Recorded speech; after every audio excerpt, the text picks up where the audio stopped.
ഇന്ന് നമ്മുടെ class not, no, never ഇത് മൂന്നും തമ്മിലുള്ള ഒരു വ്യത്യാസമാണ്.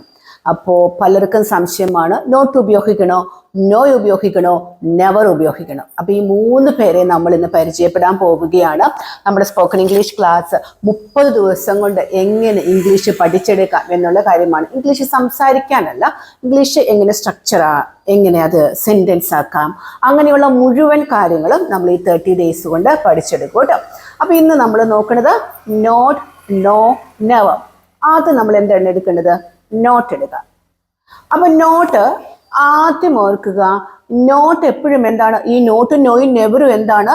നെഗറ്റീവാണ് അല്ലെ, നിഷേധിക്കാനുള്ളതാണ്. അപ്പൊ നോട്ട് നമ്മൾ ഉപയോഗിക്കുന്നത് എപ്പോഴും ഒരു ഓക്സിലറിക്ക് ശേഷമായിരിക്കും. ഓർത്ത് വെക്കുക, ഓക്സിലറിക്ക് ശേഷമായിരിക്കും. അപ്പൊ നമ്മൾ പഠിച്ചു വെച്ചിട്ടുള്ള ടെൻസുകളൊക്കെ വെച്ചിട്ട് നിങ്ങളൊന്ന് നോക്കൂ. ഞാൻ കാപ്പി കുടിക്കാറില്ല. എങ്ങനെ പറയാം? മനസ്സിലായല്ലേ? I do not drink coffee. I don't എന്ന് പറയുന്നത് ഡു നോട്ട്. ഇവിടെ ഡു എന്താണ്? ഓക്സിലറി ആണ്. I do not drink coffee. ഞാൻ കോഫി കുടിക്കാറില്ല. ഓക്സിലറിക്ക് ശേഷമാണ് നമ്മൾ നോട്ട് കൊടുത്തത്. She is not coming. അവള് വരുന്നില്ല. She is not. ഈസ് എന്ന ഓക്സിലറിക്ക് ശേഷമാണ് നമ്മൾ നോട്ട് കൊടുത്തത്. She has not finished her work. അവൾ അവളുടെ ജോലി തീർത്തില്ല. Has not. അപ്പൊ ഹാസ് എന്ന് പറയുന്ന ഓക്സിലറിക്ക് ശേഷമാണ് നമ്മൾ നോട്ട് കൊടുത്തത്. I did not. ഡിഡിന് ശേഷമാണ് നോട്ട് കൊടുത്തത്. അപ്പോൾ ഐ ഡിഡ് നോ എന്നല്ല, പിന്നെ ഐ ഡസ് നോ എന്നല്ല, ഡു നോ എന്നല്ല. ഓക്സിലറിക്ക് ശേഷം നമ്മൾ അതിനെ നിഷേധിക്കാൻ, അതിനെ നെഗറ്റീവ് ആക്കാൻ നമ്മൾ ഉപയോഗിക്കുന്നത് നോട്ടാണ് ഉപയോഗിക്കുന്നത്. ക്ലിയർ? ഇനി നോട്ട് നമ്മൾ ഉപയോഗിക്കുന്നത് ആഡ്വേർബിനെ നിഷേധിക്കാൻ. അപ്പൊ എന്താണ്? What is adverb? ആഡ്വേർബ് എന്താണെന്നും അഡ്ജക്റ്റീവ് എന്താണെന്നും നമ്മൾ വളരെ കൃത്യമായിട്ട് ഈ സെക്ഷനിൽ തന്നെ പഠിച്ചതാണ്. ആഡ്വേർബ് എന്ന് പറയുന്നത് വേർബിനെ ഡിസ്ക്രൈബ് ചെയ്യുന്നത്. അഡ്ജക്റ്റീവ് എന്ന് പറയുന്നത് നൗണിനെ ഡിസ്ക്രൈബ് ചെയ്യുന്നത്. ഇതിനെ രണ്ടിനെയും നിഷേധിക്കാൻ നമ്മൾ ഉപയോഗിക്കുന്നത് നോട്ടാണ്. ആഡ്വേർബിനെ നിഷേധിക്കാനും അഡ്ജക്റ്റീവിനെ നിഷേധിക്കാനും നമ്മൾ ഉപയോഗിക്കുന്നത് നോയല്ല, നോട്ടാണ്. എക്സാമ്പിൾസ് നോക്കുമ്പോൾ നിങ്ങൾക്ക് മനസ്സിലാകും. അപ്പൊ അതിനു മുമ്പേ ഞാൻ പറയട്ടെ, നമ്മുടെ ഈ ക്ലാസ്സുകളൊക്കെ നിങ്ങൾക്ക് ഇഷ്ടപ്പെടുന്നുണ്ടെങ്കിൽ നിങ്ങൾ നമ്മുടെ ചാനലിന് സബ്സ്ക്രൈബ് ചെയ്ത് വെക്കാൻ നിങ്ങൾ മറന്നു പോകരുത്. കാരണം നിങ്ങൾ സബ്സ്ക്രൈബ് ചെയ്യുമ്പോഴും നിങ്ങൾ എനിക്ക് തരുന്ന ഓരോ ലൈക്കും കമന്റ്സ് ഒക്കെയാണ് എന്നെ മുന്നോട്ട് നയിക്കുന്നത്. അതുകൊണ്ട് നിങ്ങൾ അത് ചെയ്യാൻ മറക്കരുത് കേട്ടോ. അപ്പോൾ നോട്ട് ഇപ്പൊ ഞാൻ പറഞ്ഞു, ആഡ്വേർബിനെയും അഡ്ജക്റ്റീവിനെയും നിഷേധിക്കാനാണ് നമ്മൾ നോട്ട് ഉപയോഗിക്കുന്നത്. എക്സാമ്പിൾസ്: അവൻ സ്പീഡിലാണ് നടക്കാറ്. എങ്ങനെ പറയും? ഹി വാക്സ് ക്വിക്ക്ലി എന്ന് പറയും. അപ്പൊ ഹി എന്താണ്? ഇവിടെ സബ്ജക്റ്റ് ആണ്. വാക്ക് എന്താണ്? നടക്കുക എന്താണ്? ക്വിക്ക്ലി എന്താണ്? ഇത് സ്പീഡിൽ നടന്നു. ആ സ്പീഡ് എന്താണ്? വേർബിനെയാണ് ഡിസ്ക്രൈബ് ചെയ്യുന്നത് അല്ലെ. അപ്പൊ അവിടുത്തെ ക്വിക്ക്ലി എന്നുള്ളതാണ് ആഡ്വേർബ്. അപ്പൊ അത് നമ്മൾക്ക് നിഷേധിക്കണം.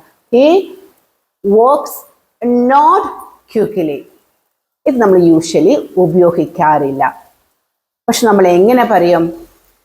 ഹി ഡസ് നോട്ട് എന്ന് നമ്മൾ ഉപയോഗിച്ചിട്ട് പറയും അല്ലെ. അപ്പൊ പക്ഷെ നിങ്ങൾ ഓർക്കുക, ഈ നോട്ട് നമ്മൾ എവിടെ നമ്മൾ ഉപയോഗിക്കുന്നത്? ഓക്സിലറീസിന്റെ കൂടെയാണ് നമ്മൾ ഉപയോഗിക്കുന്നത് എന്ന് പഠിച്ചു. അപ്പോൾ നമ്മൾ ഓക്സിലറീസിന്റെ കൂടെ ഉപയോഗിക്കുമ്പോൾ ആഡ്വേർബിനെ നിഷേധിക്കാൻ വേണ്ടി നോട്ടാണ് ഉപയോഗിക്കുന്നത്. പക്ഷെ ഇത് ഓക്സിലറിയുടെ കൂടെയാകുമ്പോൾ നമുക്ക് ആ ഓക്സിലറി കൂട്ടിച്ചേർത്തങ്ങ് വെച്ച് പറഞ്ഞാൽ പോരെ ഈ നോട്ട് എന്നുള്ളത്. അപ്പോൾ ഹി വാക്സ് നോട്ട് ക്വിക്ക്ലി എന്ന് പറഞ്ഞ് നിങ്ങൾ കേട്ടിട്ടുണ്ടോ? ആ സെന്റൻസ് തെറ്റല്ല, ഓർക്ക്. കാരണം ആഡ്വേർബിനെ നിഷേധിക്കാനാണ് നമ്മൾ നോട്ട് ഉപയോഗിക്കുന്നത്.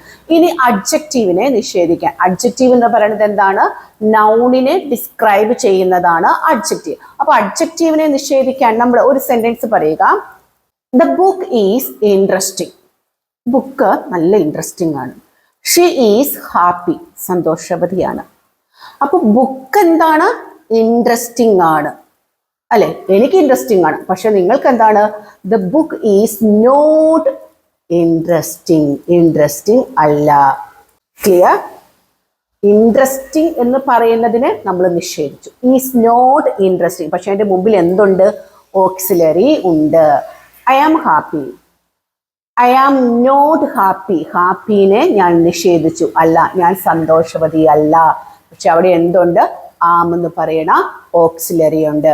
അപ്പൊ എന്താണ് നമ്മൾ നോട്ട് എപ്പോഴും ഉപയോഗിക്കുന്നത്? ഇതിന്റെ എല്ലാം ഒന്ന് കൺക്ലൂഡ് ചെയ്ത് നമ്മൾ പറയുകയാണെങ്കിൽ നോട്ട് നമ്മൾ ഉപയോഗിക്കുന്നത് എന്തിനു ശേഷമാണ്?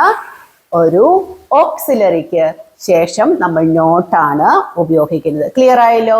നോട്ട് നമ്മൾ പഠിച്ചു, നമ്മളെല്ലാം കൂടെ ചുറ്റിക്കെട്ടി ഒന്ന് എഴുതി വെക്കുവാണെങ്കിൽ നമുക്ക് മനസ്സിലായി ഓക്സിലറിക്ക് ശേഷമാണ് എന്ന്. ഇനി നമ്മൾ നോ എന്ന് മാത്രം നമ്മൾ എവിടെ ഉപയോഗിക്കാം എന്നാണെങ്കിൽ ഒന്ന് ഓർത്തിരിക്കുക. നൗണിന്റെ മുന്നിലാണ് നമ്മൾ നോ ഉപയോഗിക്കുന്നത്. നൗണിന്റെ മുൻപിൽ. അതായത് ഞാൻ പറയുകയാണ്, there is milk in the fridge.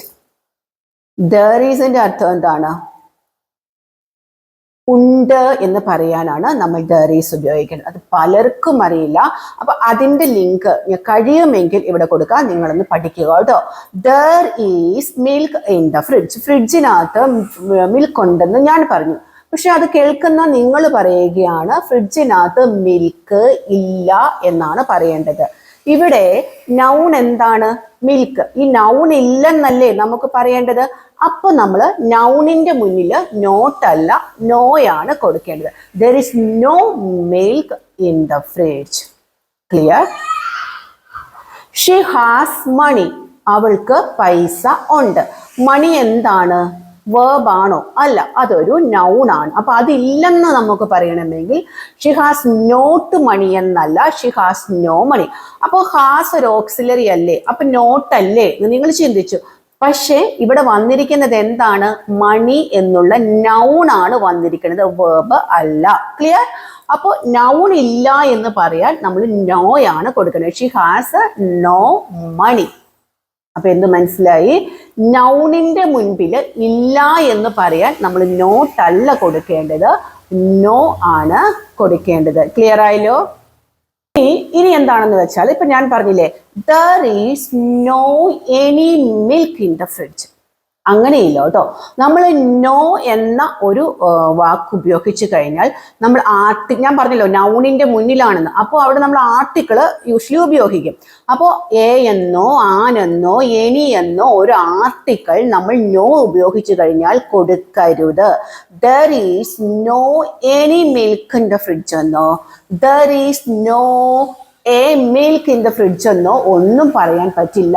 there is no milk in the fridge. അതായത് നൗണിന്റെ മുൻപിൽ പിന്നെ ഒരു ആർട്ടിക്കിളും എനിയോ ഒന്നും ഉപയോഗിക്കരുത്, നോ തന്നെ നമ്മൾ ചേർക്കണം. വളരെ വ്യക്തമായല്ലോ? അപ്പൊ നിങ്ങൾ പറയൂ, വെള്ളമില്ല എന്ന് എങ്ങനെ പറയും? there is no water അല്ലേ?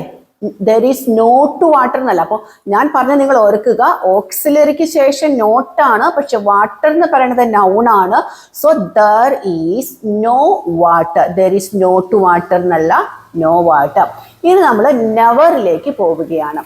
നെവർ എന്ന് പറഞ്ഞാൽ ഒരിക്കലുമില്ല എന്നാണ് അർത്ഥം. നെവർ, ഒരിക്കലും ഇല്ല. അപ്പൊ ഞാൻ എക്സാമ്പിൾ പറയുകയാണ്. I have never been to America. I have never been to America. ഞാൻ ഒരിക്കലും പോയിട്ടില്ല. never അവിടെ ഒരിക്കലും എന്നാണ് അർത്ഥം വരുന്നത്, never. അവള് മീറ്റ് കഴിക്കാറില്ല എന്നെങ്ങനെ പറയും? she does not eat meat എന്ന് ഞാൻ പറഞ്ഞു. ഒരിക്കലും മീറ്റ് കഴിക്കാറില്ല എന്നാണോ അതിന്റെ അർത്ഥം? ഇല്ല. she does not eat meat എന്ന് പറഞ്ഞാൽ അവൾ മീറ്റ് കഴിക്കാറില്ല എന്നാണ്. ഒരിക്കലും കഴിക്കാറില്ലെന്ന് നമുക്ക് പറയണമെങ്കിൽ she never എന്ന് നമ്മൾ പറയണം. she does not എന്ന് പറഞ്ഞാൽ കഴിക്കാറില്ല, ചിലപ്പോൾ സാഹചര്യം വന്നാൽ കഴിച്ചേക്കാം.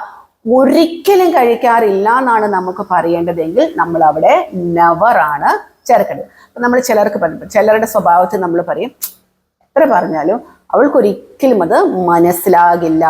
She will never understand.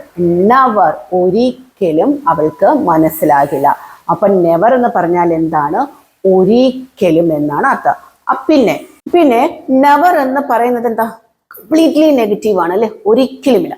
അപ്പൊ ഈ never, I don't never go to party എന്ന് പറയാൻ പറ്റത്തില്ല. കാരണം എന്താ? ഡോണ്ട് എന്ന് പറയണ ഒരു നെഗറ്റീവും വന്നു, നെവർ എന്ന് പറയണ ഒരു നെഗറ്റീവ് വേണ്ട, അത് വേണ്ട. അങ്ങനെ നമ്മളത് ഐ ഡോണ്ട് നെവർ നമ്മൾ ഉദ്ദേശിക്കുന്നത് ഒരിക്കലും. അപ്പൊ നമ്മൾ ഒരിക്കലും ഈ നെവർ എന്ന് പറയുന്ന വാക്ക് മാത്രം വെച്ച് ഐ ഡോണ്ട് എന്ന് വേണ്ട, I never go to the party എന്ന് മാത്രം പറഞ്ഞാൽ മതി. അപ്പോ ഓർത്തിരിക്കേണ്ട കാര്യങ്ങൾ ഞാൻ പറഞ്ഞു തരാം. Not, no, never. നോട്ട് നമ്മൾ ഉപയോഗിക്കുന്നത് ഓക്സിലറികൾക്ക് ശേഷവും, നോ നമ്മൾ ഉപയോഗിക്കുന്നത് നൗണിന് മുൻപും, നെവർ എന്ന് നമ്മൾ ഉപയോഗിക്കുന്നത് ഒരിക്കലും ഇല്ല എന്ന അർത്ഥത്തിലുമാണ് നമ്മൾ ഉപയോഗിക്കുന്നത്. ക്ലിയർ ആയല്ലോ? ഇത് മനസ്സിലാക്കാൻ വളരെ എളുപ്പമാണ്. ഓർക്കേണ്ടത്, നോട്ട് നമ്മൾ ഉപയോഗിക്കുന്നത് ഓക്സിലറികൾക്ക് ശേഷം നെഗറ്റീവ് പറയാനും, നോ നമ്മൾ ഉപയോഗിക്കുന്നത് നൗണുകൾ ഇല്ല എന്ന് പറയാനും. പക്ഷേ ഓർത്ത് വെക്കുക, അവിടെ എയോ ആനോ എനിയോ നമ്മൾ ഉപയോഗിക്കാൻ പാടില്ല. നെവർ ഉപയോഗിക്കുന്ന സെന്റൻസിൽ ഇനി വീണ്ടും ഒരു നെഗറ്റീവ് വാക്കുകൾ ഒന്നും കൂട്ടിച്ചേർക്കാൻ പാടില്ല. കാര്യം നെവർ എന്ന് പറയുന്നത് തന്നെ ഒരു നെഗറ്റീവാണ്. അതിൻ്റെ കൂടി ഇനി വീണ്ടും ഒരു നെഗറ്റീവിന്റെ ആവശ്യമില്ല. ക്ലിയർ ആയല്ലോ? ഇത് പലർക്കും സംശയമുള്ള ഒരു കാര്യമാണ് അല്ലേ. അവിടെ നോട്ട് കൊടുക്കണോ, നോ കൊടുക്കണോ, നെവർ കൊടുക്കണോ എന്നൊക്കെയുള്ളത്. ഇപ്പൊ നിങ്ങൾക്ക് ക്ലിയർ ആയല്ലോ? സംശയം ഒട്ടും ഇല്ലല്ലോ. അപ്പോ പിന്നെന്താണ്, ഞാൻ എന്നും പറയും, ഈ ക്ലാസ്സുകളൊക്കെ കുറേ എഴുതി പഠിച്ചവർക്കൊക്കെ ഇംഗ്ലീഷിന്റെ ഗ്രാമറൊക്കെ ഇപ്പൊ നന്നായിട്ട് അറിയാം. സംസാരിക്കലാണ് നിങ്ങൾക്കിപ്പോൾ ഒരു ബുദ്ധിമുട്ടായിട്ട് നിൽക്കുന്നത്. അപ്പോൾ സംസാരിച്ച് പഠിക്കണം എന്ന ആഗ്രഹമുള്ളവർക്ക് എൻ്റെ നമ്പർ കൊടുത്തിട്ടുണ്ട്. നിങ്ങൾക്ക് എന്നെ കോണ്ടാക്ട് ചെയ്ത് സംസാരിച്ച് പഠിക്കാവുന്നതാണ് കേട്ടോ.